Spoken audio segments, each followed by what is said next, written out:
नमस्कार दोस्तों, स्वागत है आपका हमारे YouTube चैनल पर। सद्भावना मंच के आमने सामने कार्यक्रम में आए मौसम विशेषज्ञ सौरभ गुप्ता।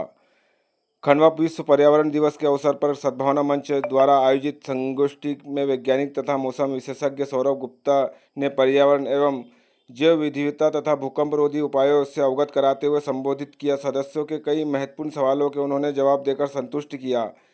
सौरभ गुप्ता ने बताया कि वर्तमान में प्रकृति का संतुलन बनाए रखना अत्यंत आवश्यक है। उसको हमने हमने नज़रअंदाज किया तो आगे चलकर उसके बड़े गंभीर परिणाम निकलेंगे तथा जनजीवन काफ़ी मुश्किलों भरा हो जाएगा। दूषित पर्यावरण के कारण ही कई बीमारियां पैदा हो रही है तथा फैल रही है। पर्यावरण को शुद्ध रखने में हम सबकी सहभागिता होनी चाहिए। सरकार की जिम्मेदारी के साथ ही प्रत्येक व्यक्ति का भी यह दायित्व है कि प्रत्येक सदस्य ने 2 पेड़ लगाने का संकल्प लेना चाहिए और लगाना चाहिए। संगोष्ठी में मंच संस्थापक प्रमोद जैन, पूर्व डीएसपी आनंद तोमर, डॉक्टर आसाराम पटेल, डॉक्टर जगदीश चौरे, सुरेंद्र गीते, ओम पिल्ले, साकिब जी, अर्जुन बुंदेला ने भी विचार व्यक्त किए। साथ ही इस अवसर पर डॉक्टर वीरेंद्र लाल, डॉक्टर एम कुरैशी, देवेंद्र जैन, नारायण फरकले, सुभाष मीणा आदि मौजूद रहे। देखिए हमारी ये रिपोर्ट। हमारा पानी तुमने ले लिया और तुम्हारा पानी हमारे यहाँ कैसे आ गया? तो ये स्थिति है। तो कहने का मतलब इसीलिए सद्भावना मंच ने ये संगोष्ठी का कार्यक्रम रखा और खुशी की बात है, हमारे शहर के जाने माने और मौसम वैज्ञानिक जो हैं सौरभ गुप्ता जी, डॉक्टर सौरभ गुप्ता जी, वो आज हमारे कार्यक्रम में आए हैं। हमारे सदस्य भी हैं सद्भावना के, तो वो आज अपने हम तो यानी ये सब चीज़ें हैं, ये विस्तार से पूरी जानकारी देंगे और क्या एहतियात बरतना से इसके बारे में बताएंगे। सद्भावना मंच की ओर से हम उनका स्वागत करते हैं और सभी से हम शहरवासियों से और सभी से ये आग्रह करेंगे सद्भावना मंच के माध्यम से कि हर व्यक्ति पर्यावरण के शुद्धिकरण के लिए अपने योगदान दे और कम से कम अपने आसपास हरियाली रखे, झाड़ लगे, वृक्ष लगाए। जैसा मोदी जी भी चला रहे माँ के नाम वृक्ष, एक वृक्ष माँ के नाम, तो ऐसा हर व्यक्ति ये ठाने और एक वृक्ष लगाए और उसकी पूरी परवरिश करे बड़े होने तक, तो ये वातावरण शुद्ध हो सकता है, पर्यावरण ठीक हो सकता है। ये सब हम सब के जीवन के लिए बहुत आवश्यक है, इस ओर ध्यान देना चाहिए। इसी उद्देश्य से ये कार्यक्रम आयोजित सद्भावना मंच की ओर से रखा गया है। फिर से आप सबको पर्यावरण दिवस की शुभकामनाएं। सभी सद्भावना मंच के आदरणीय वृद्धजनों को मेरा सादर नमस्कार। साहब और भी सभी सम्मानित सदस्यगण, चूँकि मेरा तो पूरा जो भी समय है वो किसानों के बीच में गुजरता है और ज़्यादातर जानकारी जिले में सब जगह जानकारी देता रहता हूँ।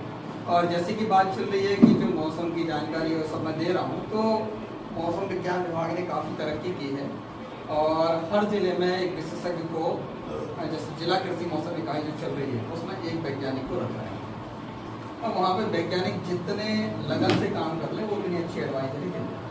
तो उसी तरह मेरा पूरा प्रयास रहता है कि जितनी ज़्यादा से ज़्यादा आपको सटीक जानकारी प्रदान कर सकूँ। और अभी तक मेरा पिछले 6 सालों में अनुभव रहा है कि यदि अलर्ट दिया है तो आपके ज़िले के 711 गाँव में से भले एक गाँव में पानी गिरे, लेकिन पानी गिरेगा तो 100% जा रहा है अभी तक। तो भले एक गांव में गिर के जाएगा, लेकिन जा रहा है। तो इसी पॉजिटिवनेस के साथ मैं काम कर रहा हूँ, क्योंकि मुझे मालूम है जानकारी दी है तो कहीं ना कहीं गिरेगा। लेकिन अब ये नहीं हो पाता है कि सभी जगह गिर जाए, क्योंकि मौसम इतना परिवर्तनशील हो चुका है। तो सभी जैसे दादा बैठे हैं 98 साल के, इन्होंने समय देखा है कि ऐसा पानी गिरता था कि एक हफ्ते घर से नहीं निकल पाते। वो समय अब चला गया। वो समय जो था वो प्रकृति के कारण था। उस समय वन क्षेत्र बहुत था, इतने जो कॉलोनियाँ ये सब जो इतना आवासीय जो स्तर बढ़ता जा रहा है। आज भारत की जनसंख्या 146 करोड़ पहुँच चुकी है, जहाँ चाइना काफ़ी पीछे छूट गया। अब जनसंख्या जिस स्तर से बढ़ रही है उस स्तर से कार्बन डाइऑक्साइड भी बढ़ रही है, लेकिन उसी स्तर से उसको लेने वाले को हम कम करते जा रहे हैं।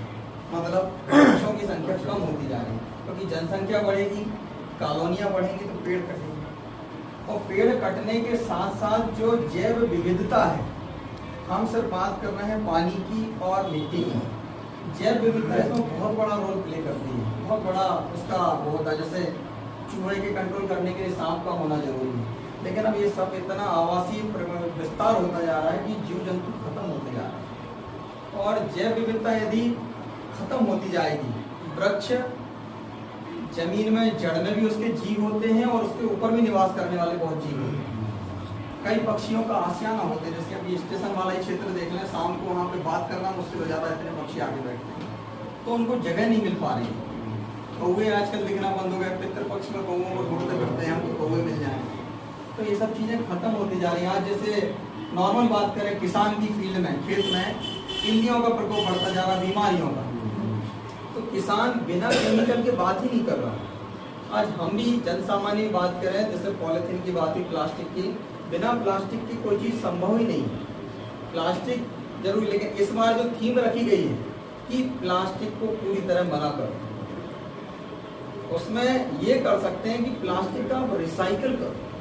प्लास्टिक के बिना, जैसे खेत में दवाइयों के बिना, पेस्टिसाइड के बिना खेती संभव नहीं है, वैसे ही जन सामान्य, हमारे सामान्य जीवन में प्लास्टिक का उपयोग करना ही पड़ेगा। हर चीज़, छोटी से छोटी चीज़ प्लास्टिक में आ रही है, लेकिन उसको रिसाइकिल कर, हम उस प्लास्टिक को, जैसे कचरे की गाड़ी हमारे जिले में स्वच्छता अभियान की गाड़ियाँ हर जगह चल रही हैं और बाकायदा नियम से चलती हैं, तो प्लास्टिक को सही जगह वहाँ पे यदि आपको फेंकना हो तो फेंकें, खुले में ना फेंकें, क्योंकि उसको पशु खाते हैं। जमीन में पेड़ के पास या कहीं भी पड़ी रहेगी, वो खराब नहीं होती, वो लंबा समय चलता है, और वो कहीं ना कहीं, जैसे अभी बरसात अभी चालू होने वाली है, बहुत सारे नदी नाले जो है चौक होंगे, उन 3 पुलिया में पानी 100% भराएगा।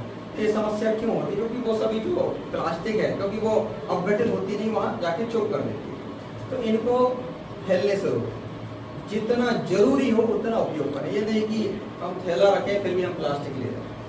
तो इस तरीके से इसको हम, क्योंकि इस बार जो पर्यावरण दिवस है, इसकी थीम यही रखी गई है, 1973 जैसा भी तुम्हारे सामने होता है, चालू हुआ है और लगातार चल रहा है, लेकिन हर बार कुछ ना कुछ थीम लेके चलते हैं। तो वृक्षारोपण तो सबसे बहुमूल्य चीज है, जितना हो सके